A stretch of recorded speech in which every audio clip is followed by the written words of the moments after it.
Subscribe कीजिए मेरे channel को और बेल आइकन को दबाइए मेरी वीडियोस सबसे पहले देखने के लिए। हेलो दोस्तों, मेरा नाम है सुशील सक्सेना और आज हम फर्स्ट चैप्टर पढ़ने जा रहे हैं 9th क्लास का मैथ का, जिसका नाम है क्या नाम?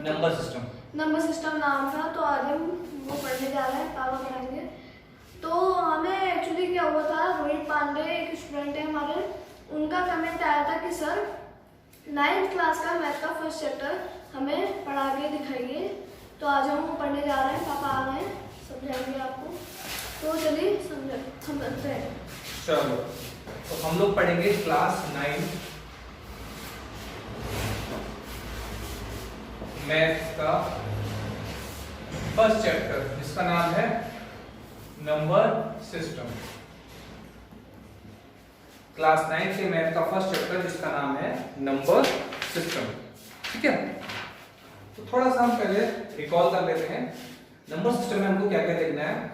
तो अगर मैं यहां पर देखिए 0 से लेफ्ट राइट को जाता हूं तो मैं लिखता हूं 1 2 3 4, अब तो ये कहां तक जाएगा? इनफाइनाइट तक।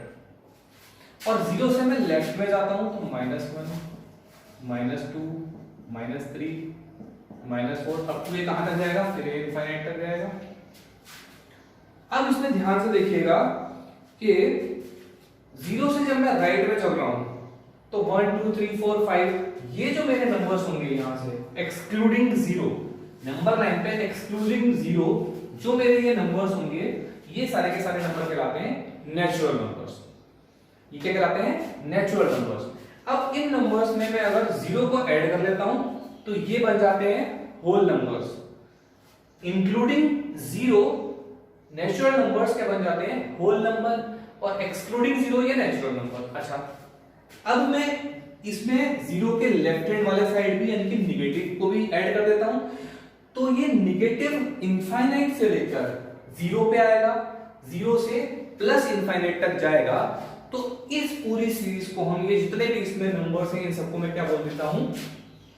इंटीजर्स। तो मैंने आपको क्या क्या बताया? Natural number, whole number, integers, 3 चीजें हमने आपको यहां पर बता दी। अब इसमें आपका जो पहला टॉपिक है जो आपको पढ़ना है, वो पढ़ना है रेशनल नंबर्स।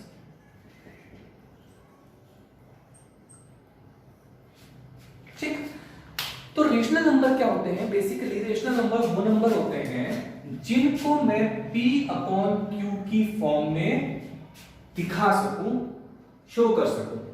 बट एक शर्त इसमें ये होती है कि यहां पर जो Q है वो 0 के इक्वल नहीं होना चाहिए, यानी कि न्यूमरेटर अपॉन डिनोमिनेटर की फॉर्म में हम उसको लिखेंगे, लेकिन डिनोमिनेटर 0 नहीं होना चाहिए। ऐसे नंबर्स क्या कहलाते हैं? हमारे रेशनल नंबर्स कहलाते हैं। ठीक, अब इसमें कोई सा होता है, जैसे अब इसमें से आप देख लीजिए, मैं अगर 2 लेता हूं तो आप बोलेंगे ये तो P/Q की फॉर्म में है ही नहीं, तो फिर ये रेशनल नंबर कैसे हो गया? लेकिन ये रेशनल नंबर है क्योंकि मैं इसको 2/1 लिख सकता हूं, और 2/1 लिखते ही ये P/Q की फॉर्म में आ गया। Q नॉट इक्वल टू 0 वो भी सेटिस्फाई कर दिया। तो यानी कि जितने भी नंबर्स ये आपको दिख रहे हैं, ये सारे के सारे क्या हो जाएंगे? रेशनल नंबर्स कहलाएंगे। ठीक बात है। अब रेशनल नंबर का एक क्राइटेरिया होता है। तो क्राइटेरिया क्या होता है? जैसे मैं आपको बताऊं, मान लीजिए मैंने कोई नंबर लिखा है यहां पर 5/4, ठीक है। अब इस 5/4 को मैं अगर डेसिमल एक्सपेंशन इसका करता हूं तो मुझे मिल जाएगा 5/4 है ना, ठीक है, 1.02825, यानी कि 5/4 का डेसिमल एक्सपेंशन करा तो 1.25 आ गया। यानी कि यहां पर जो मेरा रिमाइंडर बच रहा है वो क्या बच रहा है? नथिंग, 0। तो ऐसे डेसिमल एक्सपेंशन जब मेरा रिमाइंडर 0 आ जाए तो इनको हम बोलते हैं terminating decimal expansion. Terminating decimal expansion. अच्छा, ये तो हो गए टर्मिनेटिंग। दूसरा एक मैंने आपको, जैसे हमारा होता है पाई की वैल्यू क्या होती है? 22/7। चलो इसको बाद में डिस्कस करेंगे। अभी मैं मान लो कोई एक नंबर कोई भी मान लेता हूं, मान लीजिए x अपॉन y ले लिया हमने। अब हम इसका डेसिमल एक्सपेंशन निकालेंगे। सपोज करो मैंने y अपॉन x निकाला डेसिमल एक्सपेंशन, और ये कुछ इस फॉर्म में आता है 0.1234 1234 1234। तो यहां पर क्या हो रहा है, ये रिपीट कर रहा है। देखिए इसका जो डेसिमल एक्सपेंशन आ रहा है रिपीटिंग आ रहा है, बार बार नंबर रिपीट होते रहेंगे। आप ऐसा कभी करना, बहुत सारे नंबर ऐसे होते हैं जो रिपीट होते रहते हैं। तो इस टाइप के जो भी नंबर होते हैं जिनका डेसिमल एक्सपेंशन या तो कैसा आ जाए टर्मिनेटिंग, या कैसा आ जाए रिपीटिंग। तो टर्मिनेटिंग या रिपीटिंग ऐसा डेसिमल एक्सपेंशन अगर जिन भी नंबर्स का आ जाता है वो नंबर्स हमारे कहलाते हैं रेशनल नंबर्स। ठीक, टर्मिनेटिंग या रिपीटिंग डेसिमल एक्सपेंशन आने पर हमारा नंबर क्या कहलाएगा, रेशनल नंबर। अच्छा भैया अब इरेशनल क्या होते हैं, तो वो नंबर्स जिनका भी डेसिमल एक्सपेंशन ना तो टर्मिनेटिंग आए और ना ही रिपीटिंग आए, ना ही टर्मिनेटिंग ना ही रिपीटिंग, ऐसे नंबर्स को हम क्या बोलते हैं, इरेशनल नंबर्स बोलते हैं। अब कैसे हो सकता है देखिए, तो मान लीजिए कोई नंबर है x अपॉन y, इसका मैं डेसिमल एक्सपेंशन निकाल रहा हूं, तो इस टाइप का आ गया 0.023000023। अब देखिए ना तो ये टर्मिनेट हो रहा है और ना ही ये रिपीट हो रहा है। देख रहे हैं आप 023 0023 00023। तो ऐसे एक्सपेंशन जो नॉन टर्मिनेटिंग और नॉन रिपीटिंग हो इनको हम बोलते हैं इरेशनल नंबर्स। ठीक, फिर से बोल देते हैं, वो नंबर वो फ्रैक्शन जिनका की डेसिमल एक्सपेंशन टर्मिनेटिंग या रिपीटिंग हो, टर्मिनेटिंग रिपीटिंग दोनों में से कोई भी, तो वो रेशनल नंबर। और जब नॉन टर्मिनेटिंग नॉन रिपीटिंग तो वो हो गए हमारे इरेशनल नंबर्स। ठीक है, अब देखिए अब हम क्या करते हैं। अच्छा अब मैंने आपको बताया था पाई का 22/7 बताया था मैंने, तो पाई 22/7 है, यानी कि ये p/q की फॉर्म में है, p/q की फॉर्म में है। लेकिन आप पाई को हमेशा इरेशनल बोला जाता है, रेशनल नहीं बोला जाता है। उसका क्या लॉजिक है वो मैं आपको दिखाता हूं। देखिए ये थोड़ा सा समझने वाली चीज है। देखिए एक सर्किल लेते हैं, इस सर्किल का सेंटर O ले लिया और ये इसकी रेडियस R ले ली। अब मैं अगर इस सर्किल का सरकमफ्रेंस निकालूं तो सरकमफ्रेंस क्या होता है 2 पाई R होता है। ठीक है, 2R तो पाई 2R क्या होता है, रेडियस का डबल क्या होता है डायमीटर, तो मैं इसको लिखूंगा D। अब मुझे चाहिए पाई की वैल्यू, मुझे पाई की वैल्यू चाहिए, तो पाई के निकल के आ जाएगा C/D। यानी कि पाई क्या होता है बेसिकली, किसी भी सर्किल का, हम कोई सा भी सर्किल ले सकते हैं, बड़े से बड़ा छोटे से छोटा, उसके सरकमफ्रेंस और डायमीटर का रेशो हमारा पाई कहलाता है। किसी भी सर्किल के सरकमफ्रेंस और डायमीटर का रेशो हमारा पाई कहलाता है।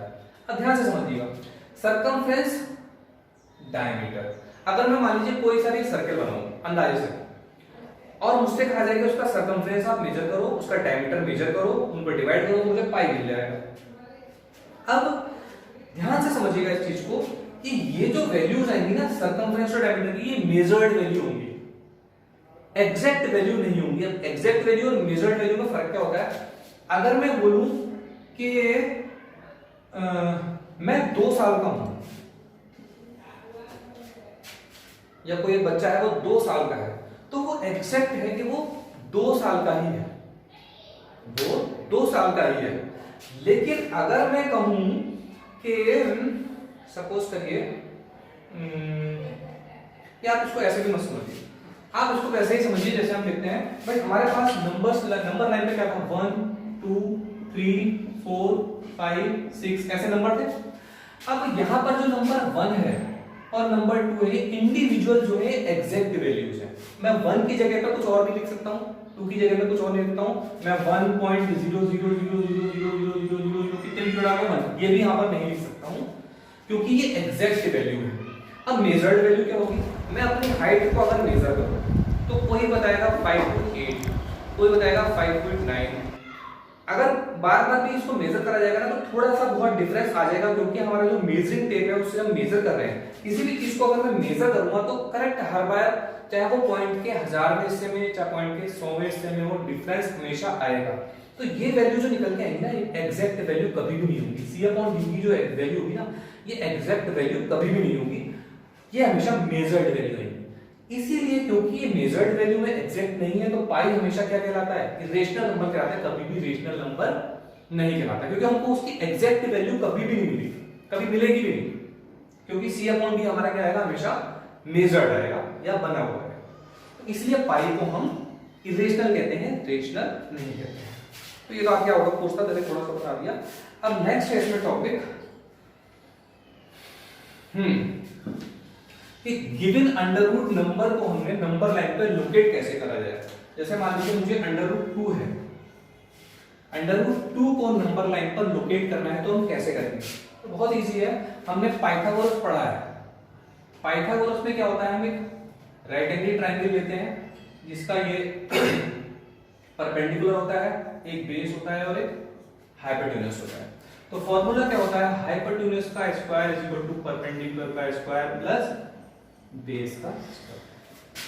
ठीक है, अब हमें निकालना है √2 निकालना है। तो देखिए, अगर मैं इसका बेस भी 1 ले लूं, इसकी परपेंडिकुलर भी 1 ले लूं, तो 1 का स्क्वायर प्लस 1 का स्क्वायर इज इक्वल टू कितना हो जाएगा, 1 प्लस 1 इज इक्वल टू कितना हो जाएगा, 2। तो h स्क्वायर कितना हो जाएगा, 2, तो h कितना आ जाएगा, √2। यानी कि अगर मैं बेस और परपेंडिकुलर 1 1 ले लूं तो मुझे हाइपोटेन्यूज √2 मिल जाएगा। अब ये कैसे ड्रॉ करना है, देखिए नंबर लाइन है 0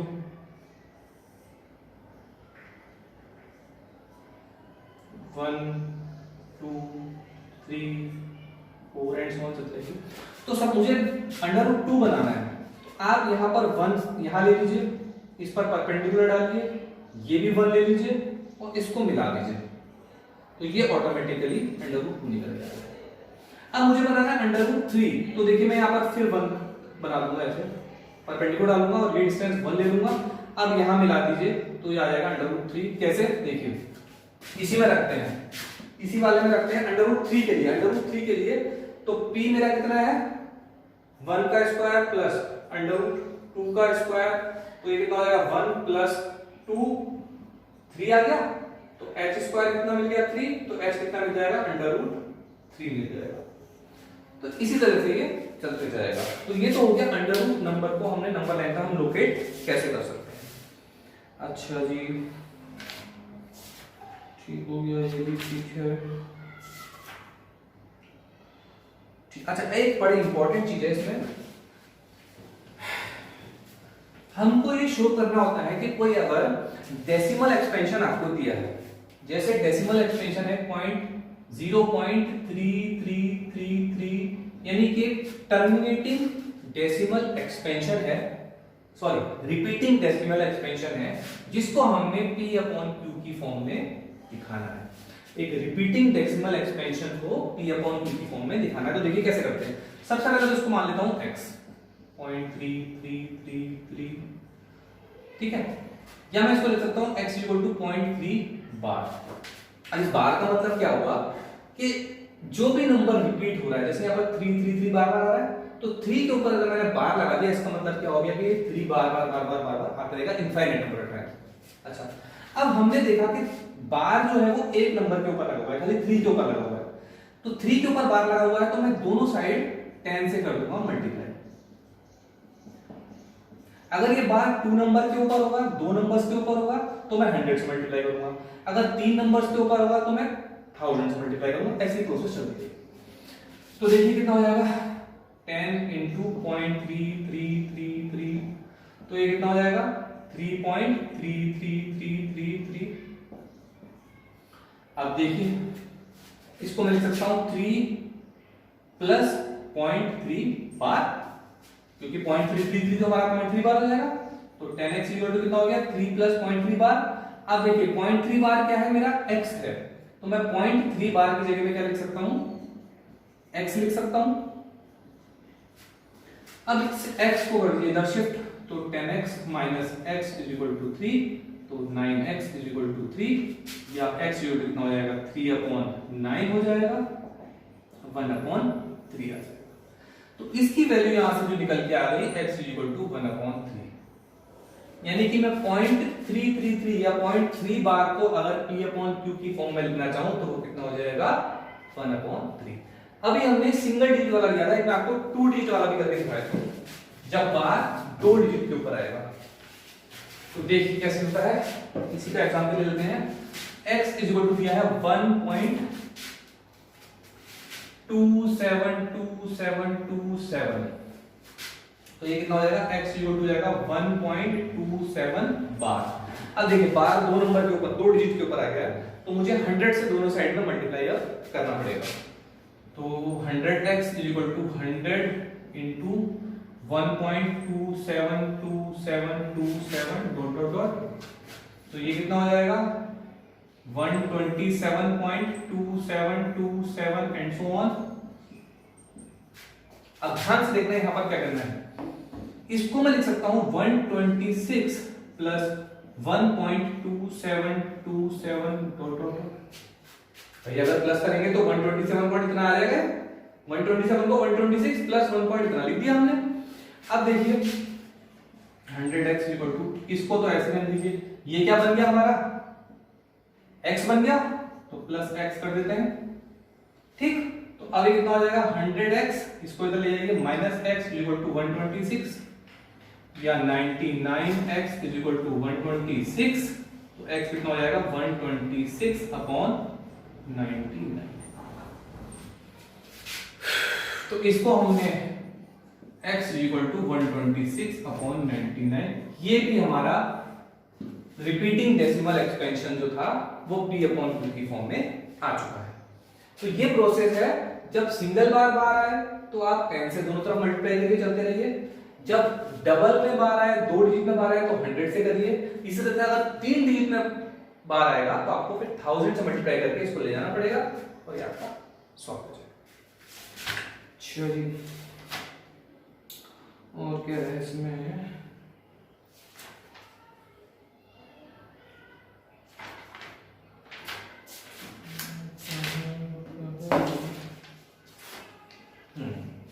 अब इसमें एक टॉपिक और है।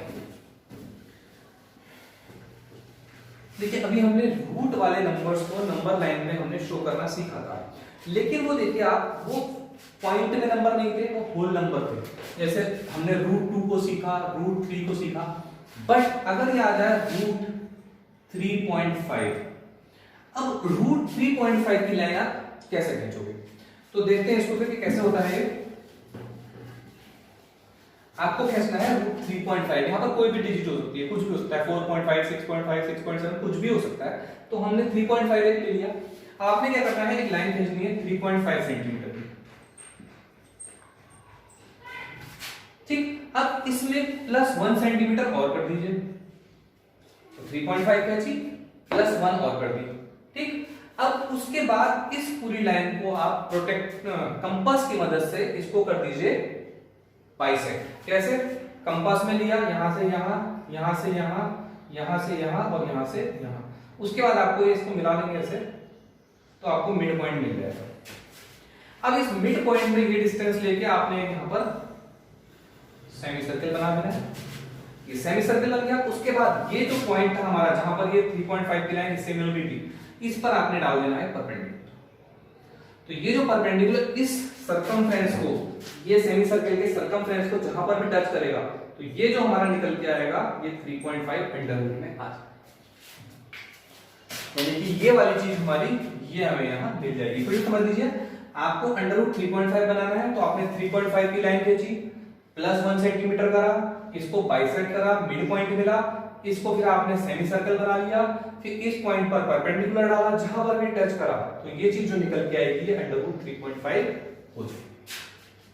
बहुत इजी है, ट्राई करिएगा, बहुत इजी है, आराम से हो जाता है। अच्छा जी, ये भी हो गया। अब नेक्स्ट देखें इसमें और क्या है। अच्छा, नेक्स्ट है रेशनलाइजेशन ऑफ डिनोमिनेटर। अब रेशनलाइजेशन क्या होता है, देखिए अगर आपको कोई फ्रैक्शन दिया है, जैसे 2/√5 दिया है, तो यहां पर इसके डिनोमिनेटर में एक अंडर रूट का नंबर आ गया। रेशनलाइजेशन का मतलब क्या होता है कि कोई भी फ्रैक्शन में जिसके डिनोमिनेटर में अंडर रूट वाला नंबर हो, इस अंडर रूट को हमने हटा देना है, वेनिश कर देना है, गायब कर देना है। तो कैसे करेंगे, सिंपल है, जो भी नंबर यहां पर अंडर रूट में है, इससे ऊपर और नीचे यानी न्यूमरेटर में भी और डिनोमिनेटर में भी मल्टीप्लाई कर दो। हमने √5 से ऊपर भी मल्टीप्लाई कर दिया, √5 से नीचे भी मल्टीप्लाई कर दिया, तो ये क्या आ जाएगा निकल के, देखिए 2√5 और अपॉन 5। अब ऊपर न्यूमरेटर में भी अगर मान लीजिए न्यूमरेटर में अंडर रूट का नंबर आ गया, कोई दिक्कत नहीं है, डिनोमिनेटर से अंडर रूट हट चुका है, तो इस तरीके से इस नंबर का हमने रेशनलाइजेशन कर दिया। तो बेसिकली रेशनलाइजेशन क्या है, फ्रैक्शन के डिनोमिनेटर में से अंडर रूट को एलिमिनेट करना, हटा देना। एक और एग्जांपल लेते हैं, जैसे 1/2 minus under root 3, 1/2 minus under root 3। अब हमने यहां से अंडर रूट हटाना है, कैसे हटाएंगे, देखिए हमने क्या करना है, यहां पर काय का साइन है, यहां पर माइनस का साइन है, कौन सा साइन है, माइनस का, तो 2 माइनस अंडर रूट 3 है, मैं क्या करूंगा, यहां माइनस है तो 2 प्लस अंडर रूट 3 से ऊपर और 2 प्लस अंडर रूट 3 से नीचे। यहां माइनस है तो यहां मैंने क्या ले लिया, प्लस ले लिया, यहां प्लस होता तो यहां मैं माइनस ले लेता। अब देखिए क्या हो जाएगा, ऊपर तो आ जाएगा आपका 2 प्लस रूट 3 और नीचे क्या आ जाएगा, देखिए ये फॉर्मूला बन जाएगा a minus b into a plus b.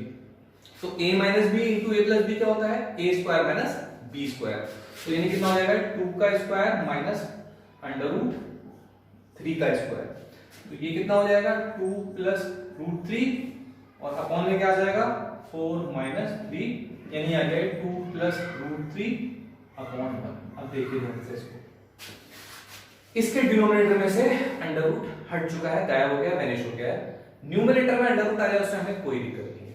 तो इस तरह से हमने जो हमारे फ्रैक्शन था 1/2 माइनस रूट 3 को रेशनलाइज करके बना दिया 2 प्लस रूट 3 अपॉन 1। तो रेशनलाइजेशन में हमको बेसिकली करना क्या है, हमको कुछ नहीं करना है, हमको डिनोमिनेटर में से अंडर रूट को हटाना होता है। जब कैसे करना होता है वो मैंने आपको यहां पर समझा दिया, इजीली आप इसको कर सकते हैं। अच्छा जी, अब इसमें हमारे कुछ लॉ ऑफ एक्सपोनेंट होते हैं। लॉ ऑफ एक्सपोनेंट क्या है ये मैं आपको बताता हूं।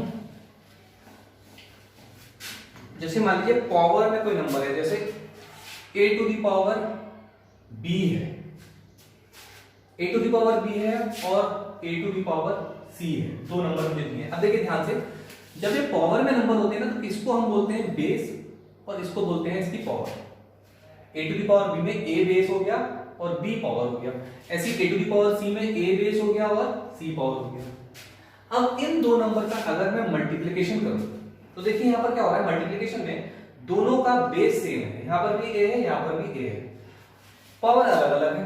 तो जब बेस सेम हो और पावर अलग अलग हो और नंबर्स का मल्टीप्लिकेशन होगा तो ये सेम बेस रहेगा और ये पावर ऊपर ऐड हो जाएंगे, यानी कि बेस सेम है और दोनों पावर ऐड हो गए।